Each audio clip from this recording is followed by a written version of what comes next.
Okay, so the ground crack tutorial, which was promised more than a year ago. Now, this file was created in January of 2012, which is about the same time I actually promised the file or the tutorial, but I never got it done. And this is when the file got created after that. So in January 13, I just today is the 21st, and that's what you're looking at, 8:43. It's 8:43. So it just got created. So let's go ahead and get down with this. I fail on stuff and I just rename them as fails. So let's go ahead and do this, being that it's been a long wait with me not playing with Houdini. Ha! Okay, so the ground crack tutorial, and this is gonna be using an L system, and this is my first time dropping an L system on a tutorial. So ground crack. So ground crack as it's called. Okay, so we're gonna go ahead and dive inside and look at this little puppy right here called the L system. Now the L system over here comes with presets. Now honestly I wouldn't even know how to create a crack preset for this, but it's there ready for me, so I'm actually go ahead and use it. And you also got the presets over here in the gallery manager, and if you actually scroll up to where the other presets are, you can actually just go ahead and visualize those. So that's the lightning, so it creates all the lightning stuff. So we need the crack in this particular case, and pretty much as you can tell, it's pretty much just a line that's actually animated, and you know, you got the seed value and all that kind of good stuff to play with. But for right now, actually what we're gonna go ahead and do is start dwelling on how to create the whole thing. Now we're gonna need to branch off different L systems off of the main L system over here. So we're gonna need a second L system, obviously. So copy paste this right here, and now we actually need to select the starting position. So we're gonna turn on point positions and look at the point position. So let's say we're gonna start it on point 15 over here. Now we actually need to get the position of point 15 and plug it in on the second L system to on the start position. So we're gonna go ahead and type in our point expression, and it's gonna be L system 1, and we're gonna be looking for point 15, and the value is gonna be the position, and 0 is gonna be the value that we're gonna be trying to get to the X. I'm gonna copy this, tab paste, and change this value to a 2, being that I'm already on the Z, and change that to a 1. Now that's fair and dandy. That actually sets up exactly where we want, but actually now we actually need to transform it, kind of rotate it. So we actually need a transform for that. And now we get the problem that we actually need to rotate this, but we actually need to rotate it off of the, not the center point, not the wild space center point, but off of the 0 point center point over here. So I'm actually go ahead and copy I'm gonna just copy this part, copy that, and tab paste it on position, and I'm gonna change this to the L system 2, the point on L system 2, and the point I actually want is point 0. And pretty much I'm gonna just go ahead and copy this, tab paste, and I'm already on position 2, so 2 and 1 for the height over here. Alright, now I can actually rotate this right on the center point over here of the previous crack.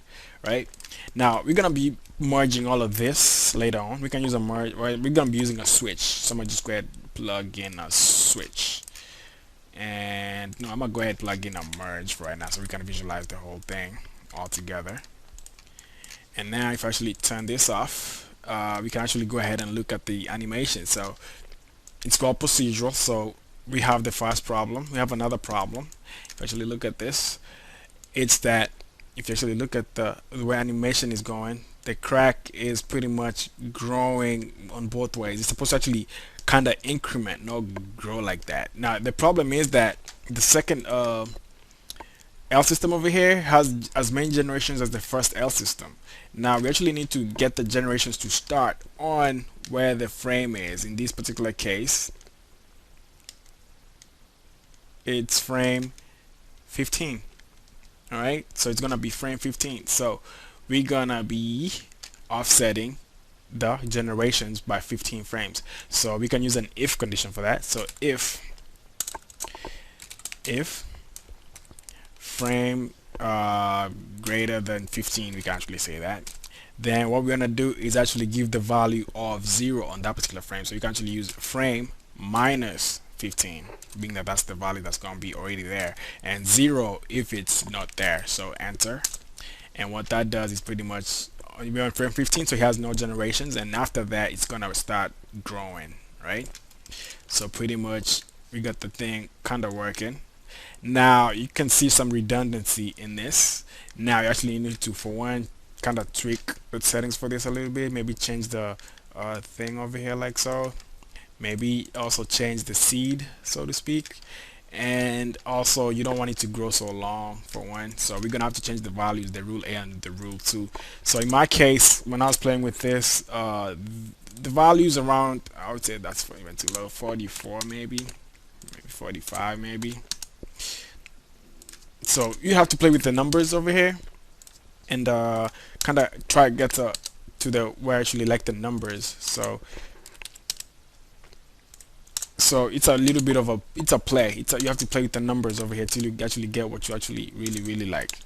So I'm gonna just let that go because it ain't gonna grow anymore. And if it does, it's going to be too big. Yeah, it's going to too long. But anyway, you get the drift. You have to actually play with these settings so that way you can actually get some good values, or some good animation, so to speak. So you can actually branch off of this also, but we're gonna just be branching off of the first one over here. Now let's go ahead, copy this and paste it, and now you actually see some redundancy, being that now the advantage for this is that the L system 3 gets copied, so that way you get the same thing. Now this one, the third L system, it still has the 15 number expression and the same expression for the previous one. So we actually need to go ahead and change that to a different frame. So in our case, we can actually say let's say over here, we can actually look at the point numbers, and the point that we actually really want is the one over here on the top, which is 28. We can use 28 or 27. So we can actually change this to, I'm gonna go ahead, control edit, and I'm gonna just go ahead, press on the search and replace. I'm gonna type in 15 and replace it with 27 and replace all and accept. And pretty much that's gonna do the same. We're gonna do the same thing over here. So we have to just change it to 27 and 27 and 27, and pretty much now you can imagine that that is gonna start the crack on that particular frame. Now I need to actually go ahead and rotate this if it's necessary. That is, you might not need to, depending on what kind of effect you're gonna be trying to go for. You might not have to rotate it, but now you actually get the drift of how the whole thing actually is gonna work. Now that one kind of stretches too far out, I would say, so you might want to just okay. So now you're gonna have to do this quite a bit, few more times, and copy paste. And I'm gonna go ahead and plug this in into a switch, being that that's actually what we're gonna be using for this switch. And I'm gonna go ahead and select all the transforms. Now let me see if I can actually do that over here. No, I cannot select all the, oh, I had another switch already set up, so I'm gonna delete the second one. And I cannot select all the transforms from over here. I thought I would, so I'm gonna go ahead select them over here. And actually I should have selected this L system first, being that that's the one that's gonna be going in on the very first port. And now I can actually just go ahead and plug all of those in right here. And what that's gonna do is pretty much give us an option to show whatever actually needs to show. So we can actually, if you actually just play this, that's the first thing. Now we're gonna be using a copy sub to actually show the other branches. So we can actually go and drop in a copy, and the copy over here. Now copy has some few attributes of its own. So you can actually, if you actually look over here, you can actually see that it has a $CY. Now if you do that, what it does is actually output number of, okay, right now it has a number of copies being 1, and it actually starts from 0, counting from 0. So actually if you have 6, that means the number of groups is actually copy group, in this case would be copy group underscore 5 would be the number of primitives. So the main idea here is we actually use the CY variable to actually create groups for this. So we can actually call this CY and use the variable or the value cy over here. Now what this is gonna give is 5, being that that's the same, it's just the number of copies minus 1. That's the value of the cy value, and we can actually just use that on the switch over here.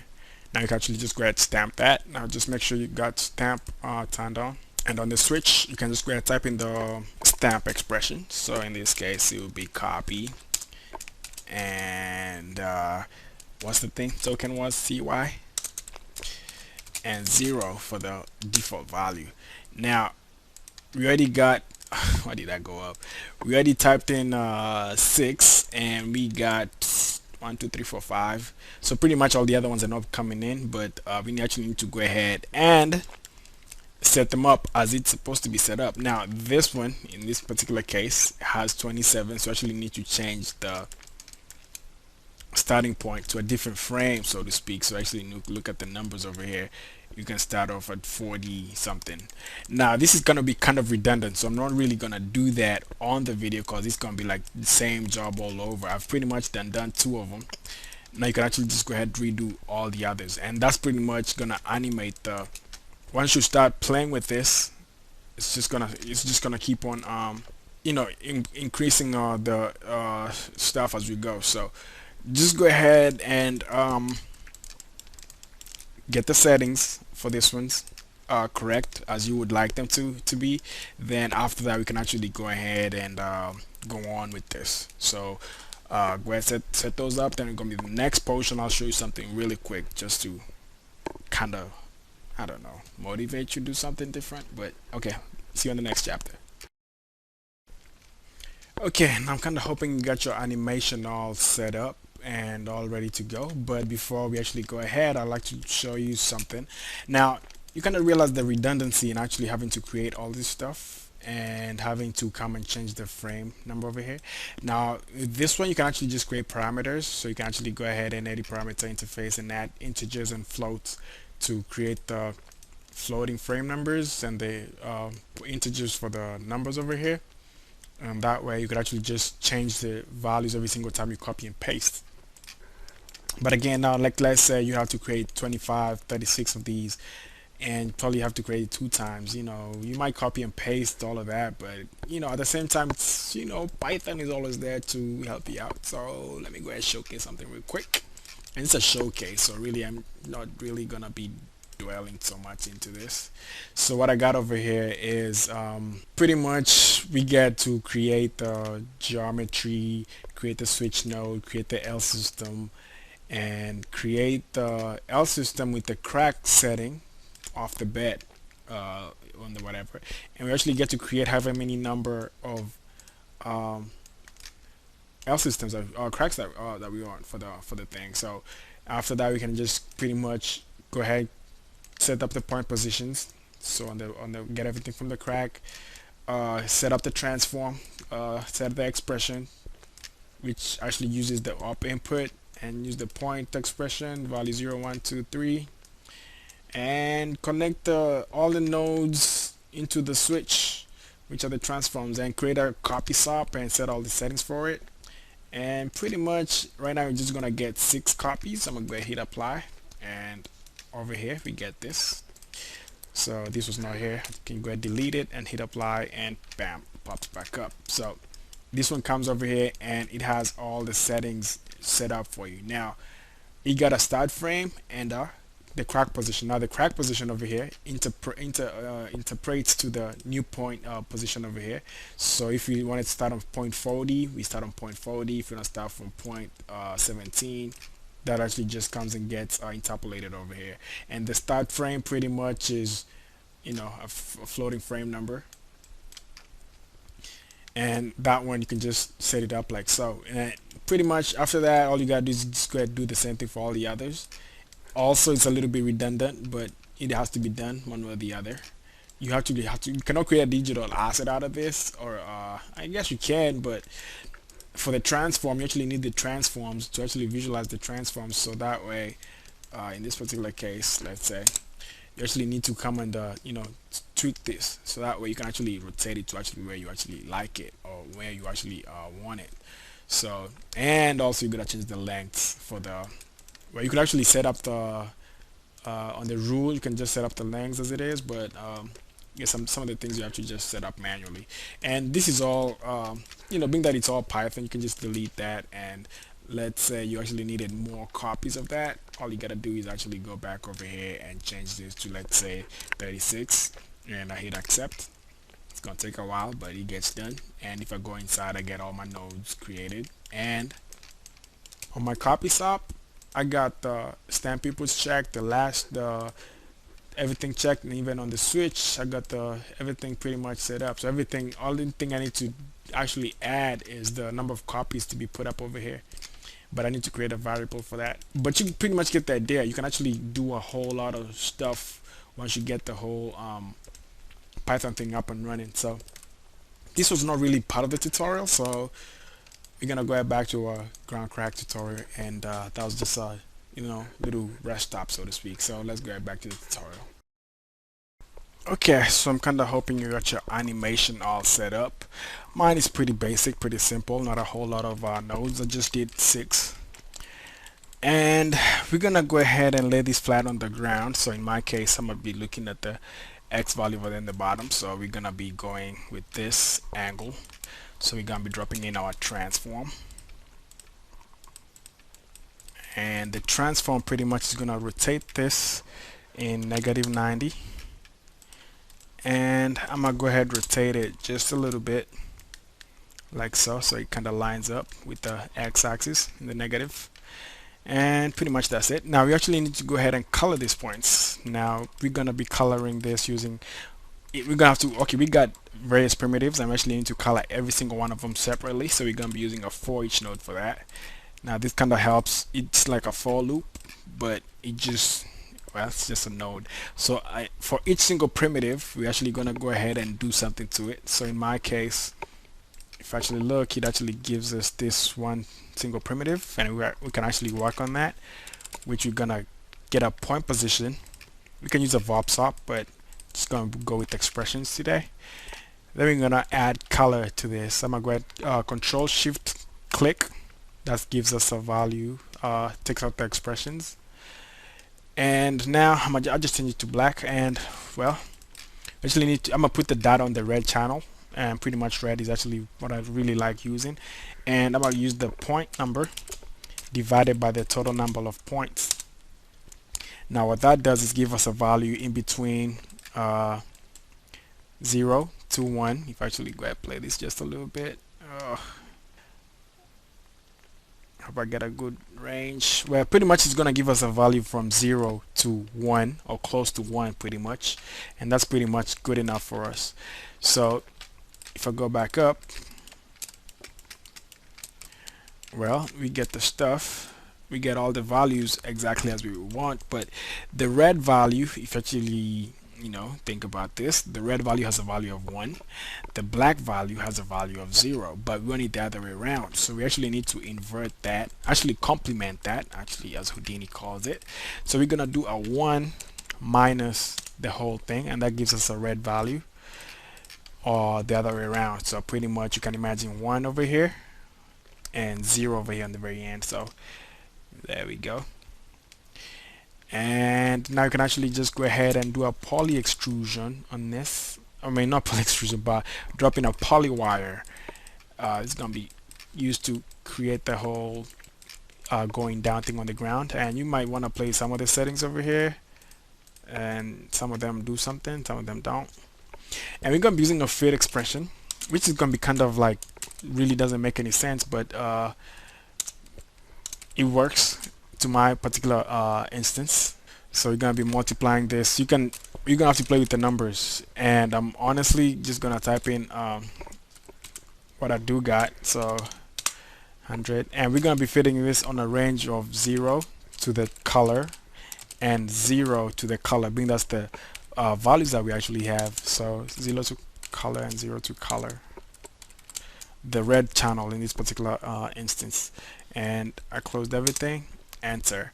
Now what you actually get to see is that the red gets multiplied to a very big value, and the black to a very smaller value. Now I actually need to go ahead and fit this to something bigger, smaller, and I would say that is good. Now that does a little bit of something, and let me go ahead and try to do a fuse over here. Does that do anything good?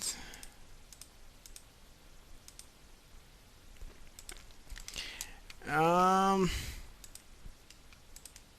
don't think the fuse does anything, but I'll just leave it as it is for right now.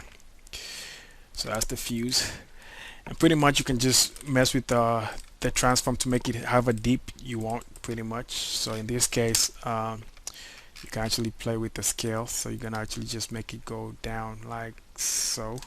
So as you can imagine, this is gonna be like so, going out, and pretty much that's gonna be the crack portion of it. Now write down my grade one more time. We actually need to go ahead and clip this, so that way we can actually go ahead and just have a part of what we actually need, and we're gonna be keeping the parts that are actually below. Now this is actually where the whole thing is actually on the bottom. Now actually what you need now is just the ground surface, pretty much. So if you actually look at this, go ahead and hide that. You got the whole thing working as so. Now for the what you call this how wide it is, as you can tell, this comes in on the polyfit. You might want to put a parameter over here, so I'm gonna go ahead and increase this, maybe 5,000. I put 10,000. I'm gonna probably put 5,000 maybe. That increases it a little bit, and you might want to play with the settings for that. And I'm gonna go ahead and delete my colors while I'm over here, so attribute, and I'm gonna go ahead and delete color. If I do need it after this, I'll probably come and get them from right here.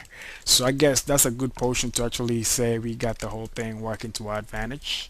So let's see what we're gonna do next.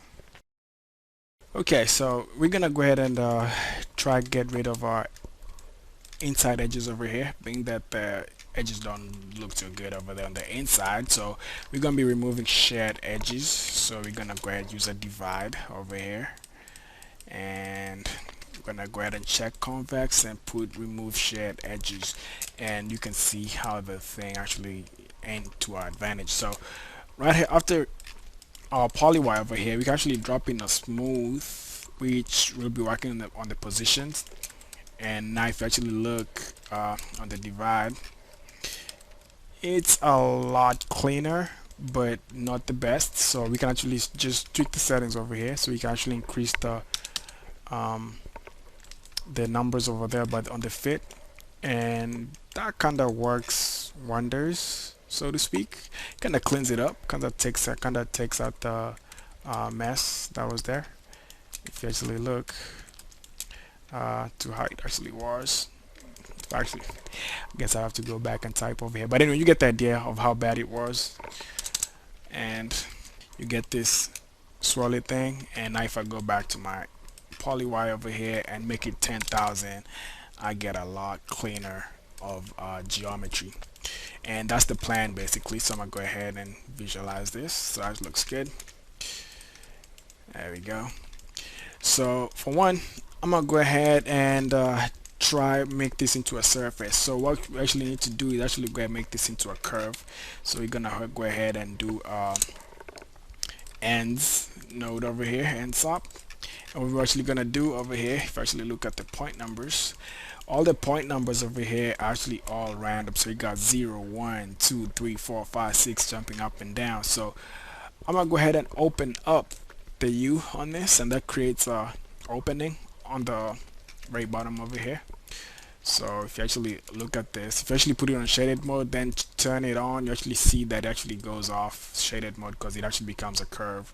And from one, I'm gonna go ahead and transform it just a little bit further down. Just being lazy, I don't have to, but the reason for that is so that when I use the clip in just a second, everything will be kind of lined up. So a clip, And the reason for clipping is so that everything kind of falls. Where is it at? My goodness, this thing is huge. Did it clip?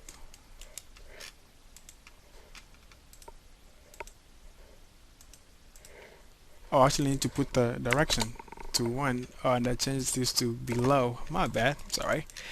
So now we just took out the little points that were there before, and now we can actually go ahead and close this. We're gonna close this using an add, but before I actually go ahead and do that, we had a problem with the point numbers. If you do remember, all the numbers go 1 2 3 4 5 6, so we actually need to go ahead and sort these numbers down by actually what Houdini really looks at the stuff as you know, these are just points, but actually can sort them out by the vertex order.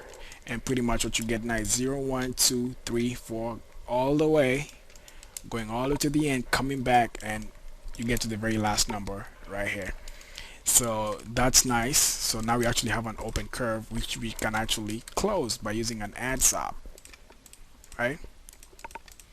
And now you can actually go ahead and add 4 different points, right?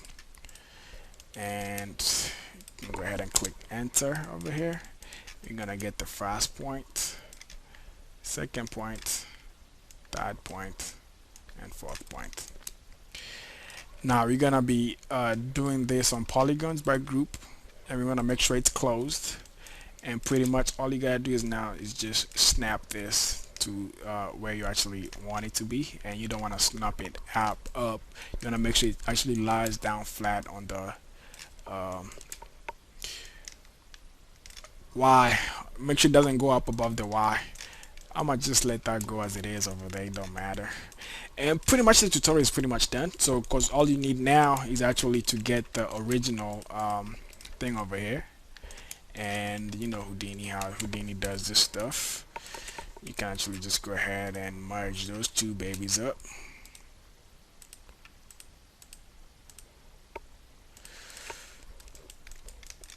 And now if I actually turn this to smooth shaded, so my viewport size is just a tad. Hold up, what's this? Do you have a different variation in this?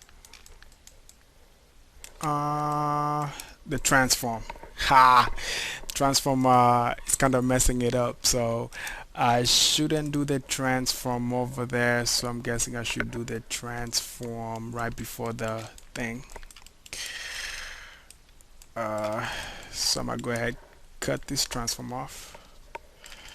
I was like, why is he having a gap in between that? So and I'm gonna move it down so that way everything kind of translates at the same time, and it still clips the thing. Houdini is still procedural like that. And now if I can remember where the thing for the polywire, this is the one for the polywire depth, so it makes it go deeper. And I guess you don't want to play with the numbers over here too much, being that you have to get the whole thing to actually work to your advantage again. And pretty much I'm done with the tutorial, so this is the shot as we might sketch it, or as we might have it. Now I can actually just play this, and it actually is gonna create the stuff as is necessary. So all procedural, you know, you can change the stuff up the level, and it's gonna stream all the way down. So it ain't a whole lot of nodes, quite a bit, but not too much. And pretty much that's the tutorial as it is. As far as for the curves going round, I really don't have a solution for that. And well, I like this. Now, if I may say, you can actually do this stuff with this right here. That'd be kind of neat. So I'm done, so I'll see you on the next one. And that's the crack tutorial, fast procedural tutorial of mine. Ha! See you on the next one for sure. Out.